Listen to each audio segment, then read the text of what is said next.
If there's one painful lesson that I had to learn from my whole teenage life and my early adult life, it's that the fact that if somebody wanted you, you would be together with them. Somebody who you also want to be with.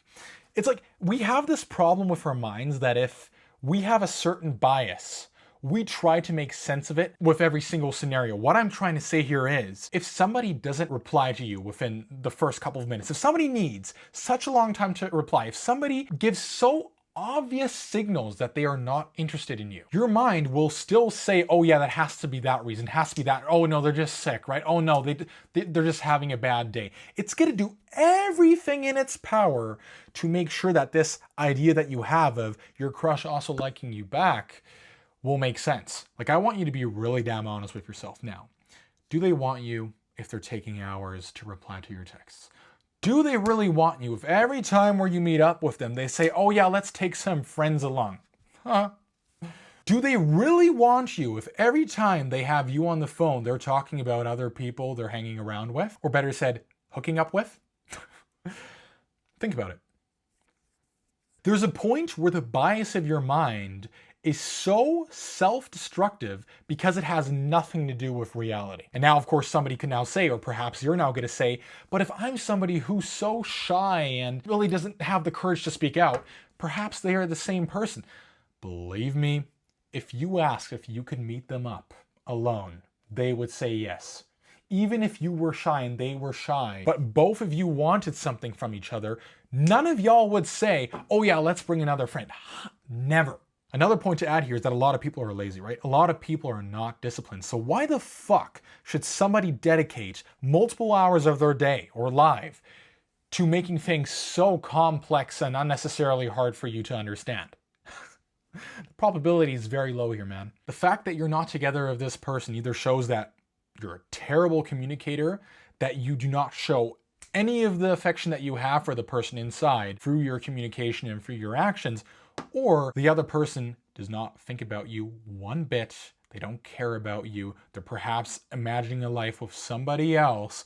I don't know who, but it's not you, because if it were you, especially combine that with the fact that they're perhaps not disciplined, they would text you. They would find the path of least resistance to get towards their goal. I didn't mention at the beginning, right, that if you just met them, this is a totally different scenario. But this whole video is assuming that you've already been in touch with them for at least a little bit of time. An analogy to make this easier for you, you have two doors, water's behind the doors. Your door's open, the water's already flowing. If that door's still closed, the water from that door is not going to flow with your water. And the fact that there's still tension, the fact that everything is not flowing the way how you want it to, maybe shows that that door is not open and perhaps will never open, or still has to be open. Regardless of the reason for why the door is not opening, it's only going to open either if you expose yourself, or if you just accept that their door is never going to open for you and it's perhaps going to open for somebody else.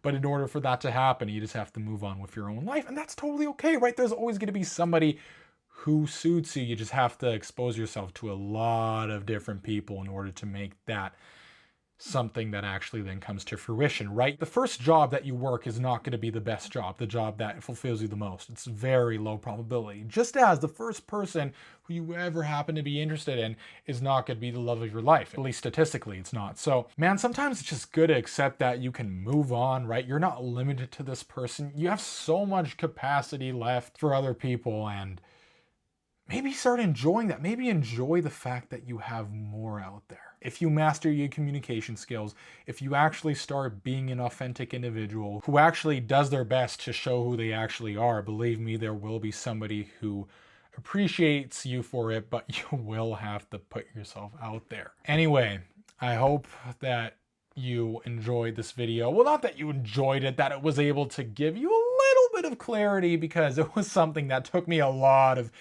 painful years to realize. I wish you a good day or evening whenever you're watching this, and the only thing I can say is stay healthy, stay safe, keep chasing your dreams, and never get lost in the emotional chaos of fucking love.